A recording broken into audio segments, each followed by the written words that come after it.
कामकाजी बहू। रवीना के 2 बच्चे थे। वो एक बड़ी कंपनी में काम करती थी। उसके ऑफिस जाने के बाद उसकी सास उसके बच्चों को संभाला करती, लेकिन रवीना को इसकी कोई कदर नहीं थी। एक दिन रवीना अपनी माँ से फोन पर कहती है, मम्मी क्या बताऊं, मेरी सास तो बिल्कुल अच्छी नहीं है। वो समझती नहीं है कि मुझे कितना काम करना पड़ता है। एक तो ऑफिस तक का लंबा सफर और फिर 9 घंटे लगातार काम। बैठे बैठे तो मेरी पीठ अकड़ जाती है। खुद तो सारा दिन घर में मजे करती है, जब मन करा सोए, जब मन किया खाए। तभी उसकी सास वहां आ जाती है। अच्छा माँ, मैं बाद में आपको फोन करती हूँ। जी मम्मी जी, कोई काम है क्या आपको? क्या हुआ? रवीना बहू, सारा दिन तो तू ऑफिस के मजे लेती है, लेकिन यहाँ ये बच्चे मुझे आराम भी नहीं करने देते।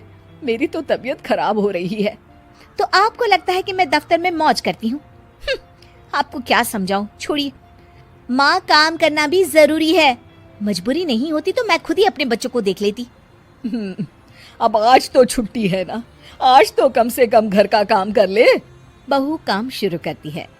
बच्चे के साथ काम करना उसके लिए असंभव हो जाता है। वो जाकर बच्चा सास को देती है और कहती है, मम्मी जी जरा बच्चा तो पकड़ लीजिए, मैं घर का काम कैसे करूं? जैसे मैं करती हूँ रोज बच्चे के साथ। तुझे बताऊं तो तू सोचती है कि कोई बड़ा काम तो है नहीं, बच्चा तो सोता रहता है। अब देख लिया। खैर, बस मैं यही तुझे समझाना चाहती थी। ला, बच्चा मुझे दे और काम कर। बहू मुंह बनाकर वहां से चली जाती है। वो मन में सोचती है, बात तो सही है, बच्चे के साथ घर का काम करना असंभव है। वो किसी तरह काम करती है और अगले दिन ऑफिस के लिए निकल जाती है। ऑफिस में उसकी सहेली उससे कहती है, यार तू तो बड़ी लकी है, तुझे तेरी सास खाना बना कर देती है, बच्चे भी देखती है और तुझे किसी बात की चिंता भी नहीं होने देती। अरे क्या लकी, बदले में मैं उन्हें पूरी कमाई जो दे देती हूँ और अपने बच्चे से दूर रहती हूँ वो अलग।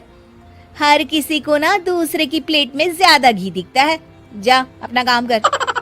अरे फिर भी ये तो है, यहाँ हमारे बच्चे को मैं क्रैश में छोड़ती हूँ, हर पल डर लगा रहता है कि क्या कर रहा होगा। खैर चल, मुझे क्या। बहू घर आती है तो देखती है कि उसकी सास उसके बच्चे को बड़े ही प्यार से खिला रही होती है। वो माँ को देखकर खुश हो जाता है। बहू मन में सोचती है कि बात तो सही है, सासू माँ सारा दिन काम करती है, मैं ऑफिस से आकर भी काम नहीं करती हूँ। वो सास के पास जाती है और कहती है, माँ जी थक गई आप? और क्या, सारा दिन चक्कर घीनी की तरह पूरे घर में घूमती रहती हूँ और अब उम्र भी नहीं रही। लेकिन चल तू बता, क्या हुआ, कुछ काम है क्या? बहू कुछ नहीं कहती, मुस्कुराकर वहां से चली जाती है। लेकिन अगले दिन सुबह सुबह बहू सास से पहले उठकर उन्हें चाय देती है। अरे आज सूरज कहाँ से उगा है, तू पहले उठ गई?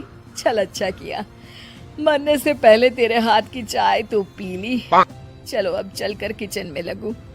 माँ जी, आपको आज से काम करने की जरूरत नहीं है। काम करने की जरूरत नहीं है मतलब? क्या तू करेगी आज से सारा काम? इतने अच्छे तो हमारे नसीब नहीं है भाई। नहीं माँ जी, मैं नहीं करूँगी, ना ही आप करेंगी, बल्कि ये करेगी। तभी वहाँ एक काम वाली बाई आ जाती है। ये कौन है बहू? माँ जी, ये नौकरानी है और आज से सारा काम यही करेगी। मुझे माफ कर दीजिए माँ जी, मैं नहीं समझ पाई कि आप थक जाती हैं। आज से आप सिर्फ आराम करिए और मुन्ने के साथ खेलिए। और सास बहू बच्चे के साथ खेलने लग जाते हैं।